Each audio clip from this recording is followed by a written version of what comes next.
So in this segment, we're going to be talking about another op-ed, another clown writing a very stupid article about Ireland with regards to their relationship with the EU, especially post-Brexit, and they're kind of not understanding, I think, how powerful the EU veto is, sort of how powerful the veto is for member states, and also putting way too much stock in Britain leaving the EU and this kind of weird idea that the EU wants to become a federalist state with, very similar income tax rates and corporation tax rates and all these things. This person here is just very, very stupid. Whoever's written this op-ed, let's find his name actually.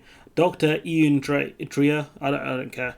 But this person's got most likely a PhD, and it does frustrate me when people with credentials, especially, talk nonsense. Well, at least it's nonsense in my opinion. If you think this guy is telling the truth, or his opinions are hold weight, then let me know. But I read this article and I was like, bro, what are you talking about? So, anyways, we'll dig into the article, which is that. He goes, for Dublin, Brexit was always about damage limitation, which is true, that the Irish did their best to limit the damage from Brexit, especially with the border situation with Northern Ireland. But unfortunately, the Irish government has focused on all the wrong threats. So they haven't been focused on the threat of a low-grade Australian beef getting into Ireland via Northern Ireland, or lower standard products getting into Ireland via Northern Ireland from GB. So these are the things they shouldn't have been focusing on. All right, okay. Whatever then. Sick one. He goes on to say, during the negotiations and afterward, the country's two primary objectives have been maintaining an open border between the Republic of Ireland and Northern Ireland, and the continuance of the common travel area with the UK. Again, these are fine. That if you have an Irish passport, you can go to Northern Ireland or Ireland from GB. I mean, they achieved what they wanted to achieve. Citizen rights, the Northern Ireland Protocol, which is what Ireland would have wanted. And also the financial settlement. So, Ireland got most of the things they would have wanted from negotiations. They would have wanted the UK to sign up to an SPS agreement, but, that didn't happen. That's not the fault of Ireland. So he said, this is understandable given the deep links between all the constituent parts of the British Isles, but it's also short-sighted. How is that short-sighted?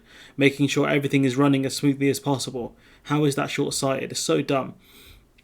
He goes, because the real danger to Ireland is the long-term implications of being a reluctant member of a deeper and more integrated EU. Ireland will only be as integrated into the EU as Ireland wants to be, because they have the power to veto things, and if the EU starts implementing things that they don't want to, Ireland can cause problems when it comes to the budgets. They can start vetoing things. So this idea that Ireland might get dragged into a more deeper and integrated EU will only happen with the consent of Ireland. So this argument that he's making here that I've highlighted in orange is just bizarre. Just like when people were saying Ireland could be ripped out of the single market because of Britain, Ireland will only be taken out of the single market when it wants to leave. No one can force it out because Ireland has the veto ability. During the Brexit process, Ireland has been good at getting its way. That's one of the good things about the EU, where it's put a relatively smaller and less powerful country in Ireland up against the UK with little to no consequences. It says, for a time, Dublin seemed so successful in influencing EU policy on Brexit that some gullible commentators viewed it as an unlikely diplomatic superpower. It might be the case that the EU gave Ireland that power because it would be the most impacted by Brexit. So that's why the EU gave Ireland that kind of status, because Ireland were the most impacted by Brexit. So again, just stupid comments, just so stupid. Even as Westminster was vaguely extolling the virtues of a trade deal with the US, the Irish were already busy cajoling Congress to publicly support the Good Friday Agreement as a precondition for any such deal, which again was very smart from Ireland, that Britain would have to uphold the Good Friday Agreement and make sure that any deal the US signs with the UK would have that in mind, because at the moment the UK is, by the way the UK is acting by getting rid of the Northern Ireland Protocol, the UK is basically going to try and force de facto a hard border within Ireland. That's what's happening. The island of Ireland will have to have a hard border if the Northern Ireland Protocol collapses, because Ireland will not be taken out of the single market. This is the thing here, and obviously Ireland played it smart here by getting the Americans involved, especially with a very pro-Irish president in Joe Biden. So the real challenge, however, comes now that the UK has left. Amid all the argy-bargy, Ireland has failed to understand that Brexit is accelerating the demise of its hyper-globalised, tax-competitive economic model. Not really. I mean, if anything, it's going to help it, because any of those like financial services or businesses that, those big international kind of globalist ones that have set up within the UK will be looking at Ireland as their new hub because of the low tax rate and because of the language. So again, this argument here, not great, very stupid. He says Dublin is now a lonely outlier in the EU where its reliance on foreign multinationals overwhelmingly from the US will no longer be ignored. I mean, it will be ignored because there's not much the EU can do about it, because the EU can't implement tax increases like a minimum corporation tax rate without the consent of Ireland. I don't understand how hard it is. Maybe if Ireland's the only member that stops a kind of global stops a mandatory minimum tax rate going up, that will cause some friction, but it won't cause that much friction, especially since other countries like the Netherlands have a very low tax rate in some areas as well, hence why some of the services from the UK have moved to the Netherlands. So if it's the case that Ireland will become a thorn in the side of the EU because of the minimum tax rates, so will the Netherlands. So this is just so stupid. Again, another dumb argument from this geezer.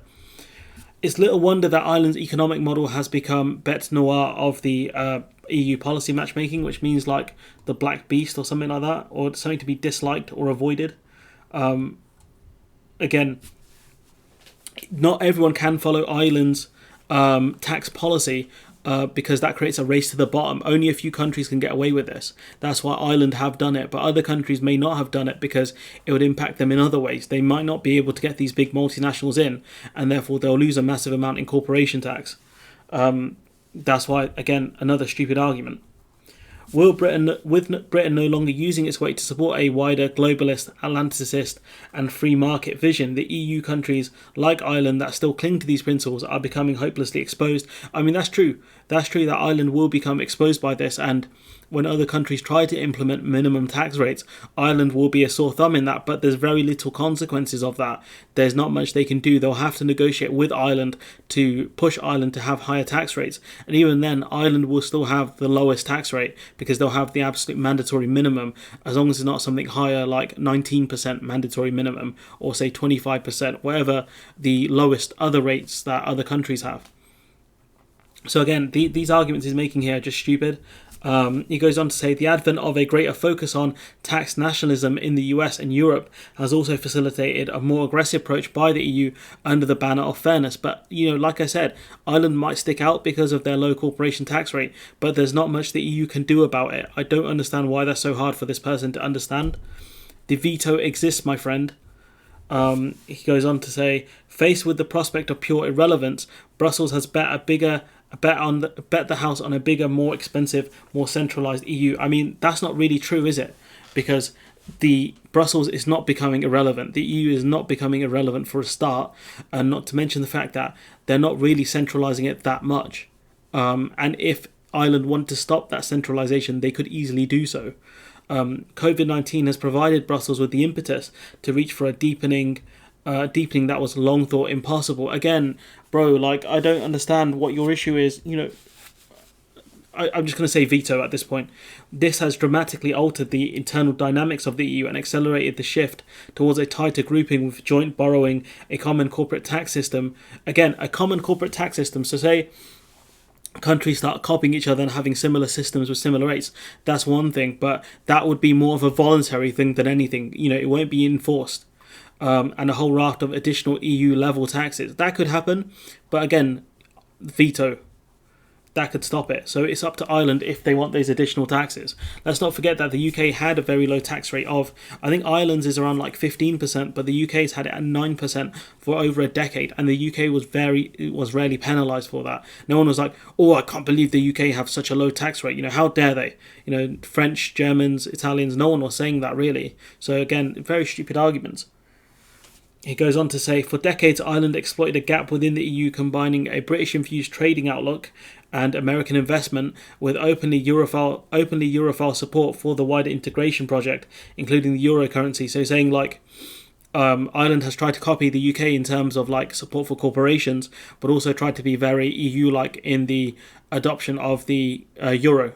Again, you can be both of these things at the same time. There's not one or the other. You can be quite pro EU, but also kind of pro multinational, because the UK has straddled that line for a while until probably around Brexit. You could argue, considering that the UK played a massive part in setting up the rules within the EU as well. So again, is this man going to make any decent points? I don't know. They go on to say a further integrating EU will temper Ireland's multinational infused economic engine. Again, if Ireland want to up the rates, the EU want to up the corporation tax rates, right? Ireland could stop that easily if they wanted to, and that's the issue. This person doesn't understand. Yes, there'll be a thorn in the EU side, but there are lots of other countries who do similar things, who do veto things, who do halt things and slow things down because it's not within their nation's interests. So again, what are you talking about, my friend?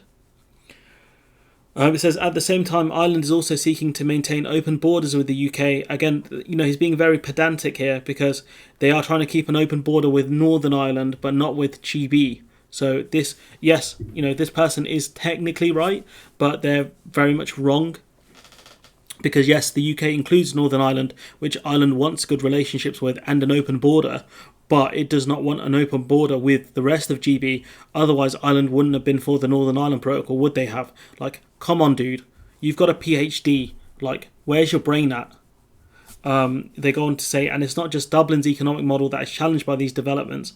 Without unrestricted British support for existing agreements, Ireland's EU membership will turn out to be incompatible with a borderless Ireland in the absence of Irish unification, which is true, but that's not Ireland's fault. And if the UK start, messing around with the Northern Ireland Protocol, then we will face sanctions. Let's not forget that. So that's most likely not going to happen. I can't see the UK doing massive changes to the Northern Ireland Protocol unilaterally without facing harsh consequences, especially since what the EU will do is start just blocking British exports to the EU or just sticking huge tariffs on them. And that will have a massive financial cost on the UK. That's one of the reasons why we asked for an extension when it came to chilled meats, and we didn't just unilaterally do it. So again, this idea that Ireland is kind of at odds with the EU is just ridiculous, because it really isn't. In some areas it is, just like all member states are, to an extent. They go on to say, with the UK outside the EU, the common travel area is already having a strange anachronism in an EU that is calling for stronger external borders. But the EU aren't going to stop Ireland from giving people Irish passports that are eligible for them. That's not going to change much. This idea that the free movement of people that have Irish passports into Ireland and also into the EU is going to be a huge red flag for the EU. That's not going to happen. Like, I don't think the EU is that concerned about it, as long as the Irish don't start handing out passports just to anyone. Let's not forget Malta. You can buy a passport for that country. The EU are far more concerned about that than they are about Irish passports. So again, this person here is just really frustrating. The more I read this op-ed, the more I realised this person's not as bright as their PhD would lead you to believe. So they, towards the end of the article, they talk about Brexit highlights the reality that even after a century of independence, Britain remains indispensable to Ireland's political stability, which to an extent is true because of the situation with Northern Ireland. But the Ireland aren't as dependent on the EU as they would have been in years gone by, sort of pre-EU. And that's been proven by the fact that Ireland were given a massive kind of pulpit to battle back against the UK by the EU, and that Ireland were the ones who got what they wanted, which was no hard border within the island of Ireland, and the Northern Ireland Protocol, which does in a way separate NI from GB. So Ireland got most of the things they would want out of the Northern Ireland Protocol, aside from an SPS agreement. They wouldn't have wanted much more from the withdrawal agreement, not really. because there is no hard border within the island of Ireland. Ireland is still within the single market within the EU, so they've won out basically. So this argument here is very stupid. Britain, remains important to Ireland's political stability, but it's not indispensable. And if anything, Brexit has proved that. Britain has become a pariah, the sick man of Europe, and Ireland haven't suffered that badly from it. If anything, Ireland's exports to Northern Ireland have gone up. Because it's way easier to get certain goods from Ireland to Northern Ireland than it was before. It's more political reason. It's more easier now, logistically speaking. They're not as reliant on GB. Northern Ireland isn't as reliant on GB as it was in the past, because they can't get in certain goods which they are now sourcing from Ireland or other EU member states. So another stupid point. In conclusion, they go on to say, ultimately, Ireland will have to choose between immersing itself even more fully in the EU or taking a more peripheral position in Brussels and prioritising existing agreements across the British Isles. I mean, that's not really true either. I mean, the main points of contention are, you're saying the Northern Ireland, the situation with the Northern Ireland Protocol, which, as long as the UK doesn't do anything stupid, Ireland are fine in that regard. This idea that, the EU have some sort of issue with the travel access between Northern Ireland and Ireland is ridiculous, because I've not read anything to back that up. And the idea that Ireland is a massive problem because of its lower tax rates than other EU member states, yes, that's an issue, but it's not the game breaker. It's not going to be something that's detrimental that will lead to the island's expulsion. So again, another ridiculous statement. They're going to say soon the space will no longer exist to do both. That Ireland can't be kind of like the UK when it comes to tax and corporations, but also massively integrated into the EU and massively pro-EU, which are it's just a false dichotomy. I think that's the phrase, where yes, they can be a thorn in the EU side when it comes to corporation taxes and things like that, but they will get away with that for a long time because the EU can't do much about it, and even then the EU doesn't want to meddle in nation states' affairs that much. Yes, they do want things like a level playing field, but they're not going to break the EU over it. They might pressure Ireland and lobby Ireland to increase their taxes, but that aside, they can't do much. But yeah, this person who's written this article is just no. Let's Google them. Let's see if we can get a picture to this stupidity. Yeah, this guy's a massive fraud. I wouldn't, it annoys me that newspapers give space for people like this to write op-eds, when they definitely wouldn't give me a spot to write such a stupid piece in a paper. It's just ridiculous. And if I published an article like this on my website, I'd be ashamed. But anyways, I'm going to wrap it up there. Let me know what you think in the comments below. Support the channel on Patreon if you can, and hopefully I'll see you in the next one.